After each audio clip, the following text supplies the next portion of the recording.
क्या FPS matter करता है? Well the answer is complicated.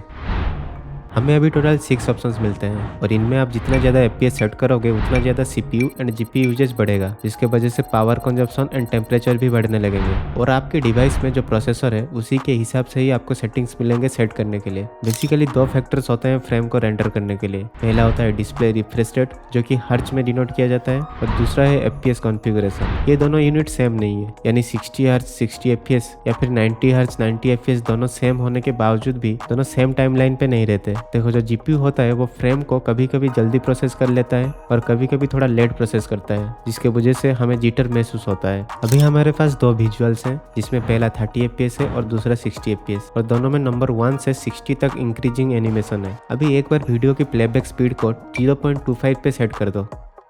अगर आप 720p 60 से नीचे की क्वालिटी में देख रहे होंगे तो आपको दोनों में सेम नंबर दिख रहे होंगे, और अगर आप 60 fps में देख रहे होंगे तो आपको कभी कभी सेम दिखेंगे या फिर 60 fps में एक नंबर ज़्यादा दिख रहा होगा। 30 fps में second, fourth, sixth, 8 and so on वाले फ्रेम रेंडर नहीं होते हैं जब हम उसे 60 fps से कंपेयर करते हैं। देखो, 1 second equal to 1000 milliseconds होता है, और उसके हिसाब से 30 fps में 1 फ्रेम ड्यूरेशन 33.3 मिली सेकेंड्स होता है, एंड सिमिलरली 60 fps में 16.6 मिली सेकेंड्स होता है। यानी 30 fps में एक फ्रेम के बाद 16.6 मिली सेकेंड के अंदर जो भी फ्रेम होंगे वो रेंडर नहीं होंगे, पर टाइमलाइन सेम ही रहेंगे।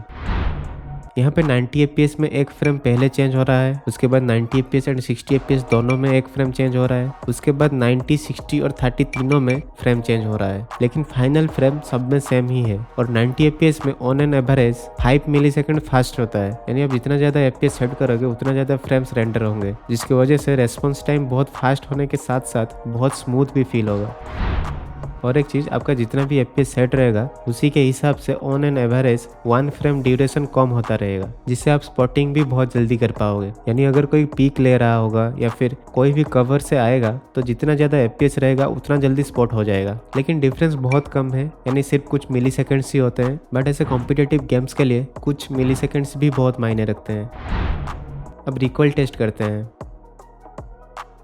पहले लो, फिर मीडियम, फिर हाई, फिर अल्ट्रा, फिर एक्सट्रीम एंड फाइनली 90 fps। तो यहाँ पे सबसे ज़्यादा वर्टिकल रिकॉइल लो, मीडियम, हाई पे हुआ और बिल्कुल सेम ही हुआ, यानी इन सारे मोड पे रिकॉइल कंट्रोल करना थोड़ा सा मुश्किल है। फिर अल्ट्रा, एक्सट्रीम और 90 fps में बिल्कुल आइडेंटिकली कम हुआ, यानी 40, 60 एंड 90 तीनों बराबर ऑप्टिमाइज्ड है। इसके वजह से इन सारे मोड्स पे रिकॉइल कंट्रोल करना बहुत आसान है, लेकिन उससे नीचे वाले मोड ऑप्टिमाइज्ड नहीं है, जिसे डेवलपर्स को जल्दी फिक्स कर देना चाहिए।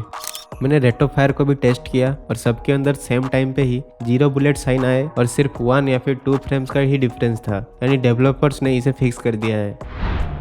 कंक्लूजन ये है कि जितना ज़्यादा एफपीएस होगा उतना लेटेंसी कम रहेगा। I mean not internet latency but your system latency, और आपका रिएक्शन टाइम भी बहुत फास्ट हो जाएगा और उतना ही इजी रहेगा एनिमी स्पॉट और रिकॉइल कंट्रोल करने में। और अगर आपको रिकॉइल कंट्रोल में दिक्कत होता है तो जीरो रिकॉइल की वीडियो देख सकते हो। मैं हूँ अभिषेक और मैं मिलता हूँ आपको अगले वाले वीडियो में।